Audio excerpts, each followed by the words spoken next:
खुलुमबाय रायजोफोर आं बे समाव मोननैसो सुंद' आपडेट लानानै फैलायबाय रायजोफोर नोंथांमोना भिडिअखौ जोबजासे नायोब्ला गासैबो बाथ्राखौ नोंथांमोना आबुङैनो मोनथिनानै लानो हागोन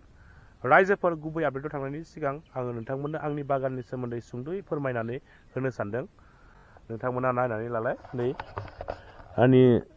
बागाननि बिलाइया बानजि जाजोब्बाय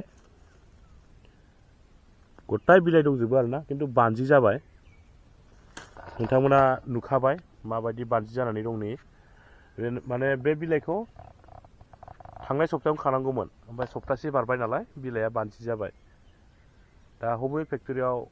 फानहैगोन बबे फेक्टरियाव लांगोन आं बेखौसो सिन्था जागासिनो दङ हाजिराफ्राबो खम फैबाय फुजा जानानैनो हाजिराफ्रानो गैया फुजा बायब्लाबो हाजिराफ्रानो गद फैयाखिसै साथामल' बबाव एथ' गुवार बागानखौ साथामजोंहाय खाजोबनो हानाय नङा होमबा बेयावनो सप्तासेनि बारबाय बे बिलाइया 12 दिनसो जाबाय आरो दे बेनिखायनो बानजि जाबाय स' माथो खालामनो नङा होमबा रायजोफोर साहा आबादारिनि खाफाला बिदिनोसै साहा आबादारिफ्रा हाजिरानि सायावसो सोनारनांगौ जायो माब्लाबा हाजिरा मोनोब्ला गोसोखौ मोजां मोनलायसिगोन सुखु जालायसिगोन मालाबा हाजिरा मोनाब्लाथाय गोसोखौ मोजां नांला बिराद सिन्था जानानै थानांगौ जायो दुखु मोनबाय थासिगोन आरोना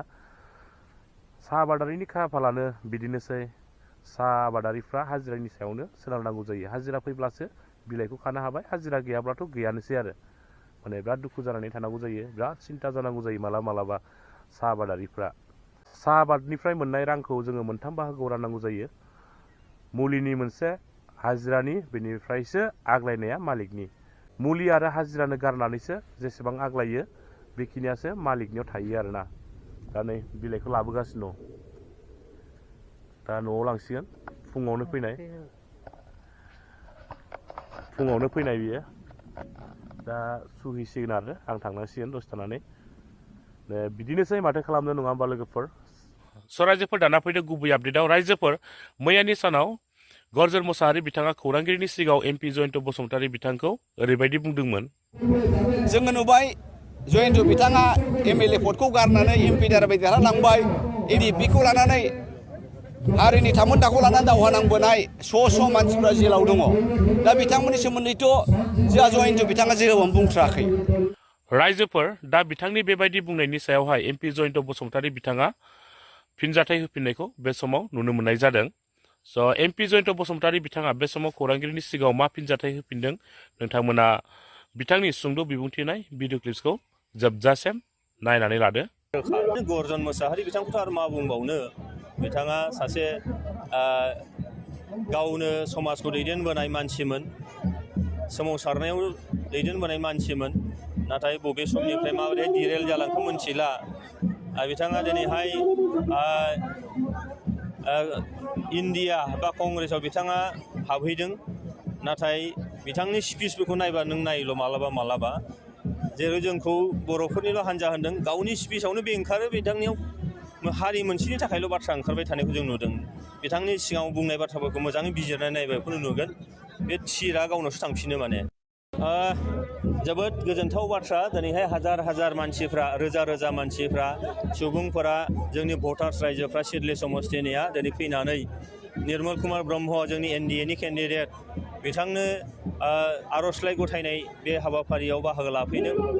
आरो बेनो जोंनि इंगित होयो जे फैगौ 13 नभेम्बराव जानो गोनां बिसायख'थियाव जों जे मैखोम मोनसे देरहानो थांगासिनो दं खमैबो जोङो 70,000 भटआव जों देरहानो थांगासिनो दं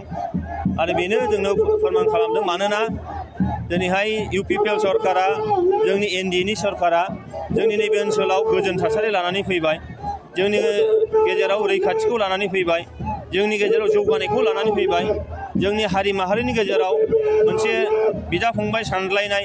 जोंनि गेजेराव अनलायनायखौ लानानै फैबाय दा बेखायनो जोंनि UPPL-नि सायाव NDA-नि सायाव रायजो राजाफोरनि फोथायनाया जोबोरैनो दङ बेखायनो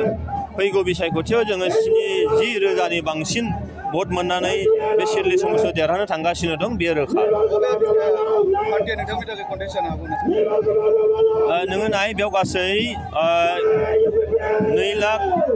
2,16,000 भट दङ बिनिनो जुदि 70% जायोब्ला 1,00,000 माने 60-70 रोजासो जागोन भटआ दा होमबा जोङो जुदि 70 रोजानि डिफारेन्सआव जुदि देरहानो थांगासिनो दङब्ला होमबा नों नायदो कन्टेस्ट होननाय बाथ्राया बेयाव फैनोनो हाया कन्टेस्ट होननाय बाथ्राया बेयाव फैनोनो हाया बेखायनो जोङो जोबोद मोजां मोनसे अनसायनाय रायजो राजाफोरनिफ्राय मोनगोन आरो बेयो जों दा नुखाबायानोसै